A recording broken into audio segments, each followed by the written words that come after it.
Vous avez vu ce qui s'est passé là en Pologne? Le député Grzegorz Braun, député européen polonais et candidat à la présidence de la Pologne, vient de décrocher le drapeau de l'Union européenne au ministère polonais de l'Industrie. Et en plus, il s'est essuyé les chaussures avec. Alors là, si c'est pas une grande gifle à Van der Leyen, je ne sais pas ce que c'est. Et il a dit, Dieu merci, il n'existe pas encore d'État européen. Nous ne montrerons aucun signe d'organisation hostile en Pologne.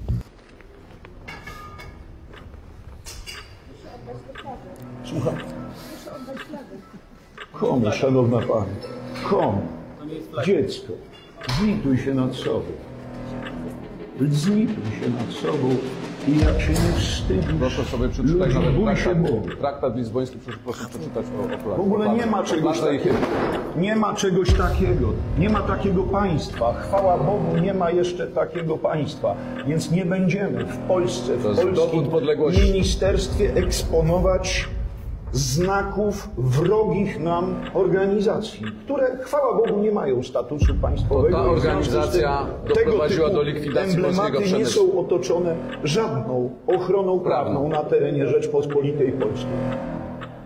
Tu jest Polska, a nie Bruksela.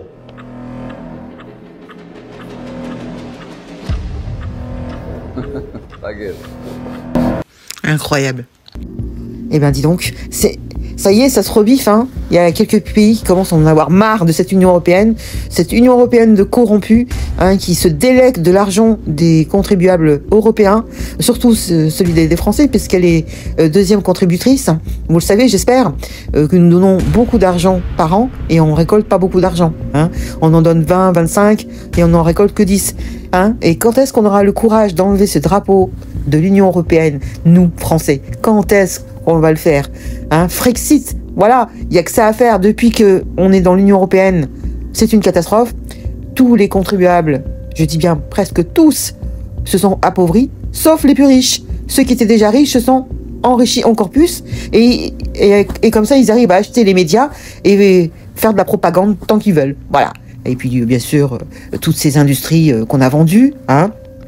Donc, ça n'a eu aucun intérêt positif d'être dans l'Union européenne. Merci à Sarkozy qui nous a mis un enfant dans le dos, puisqu'on avait dit non en 2005 et finalement, eh bien, il a ratifié le traité de Lisbonne. Terminé, on est rentré dans l'Union européenne alors qu'on avait dit non en 2005. C'est incroyable.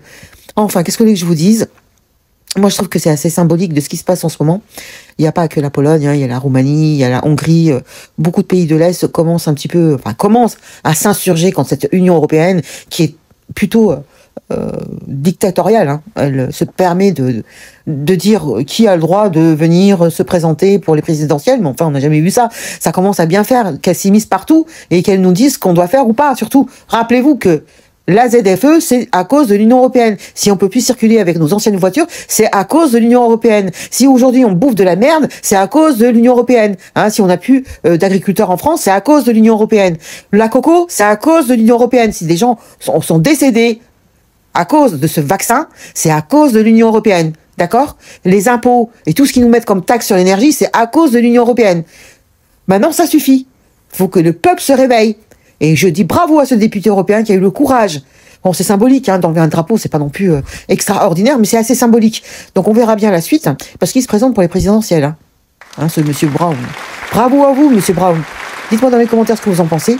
Et je vous dis à très bientôt. Salut les gueux et les gueuses, ciao!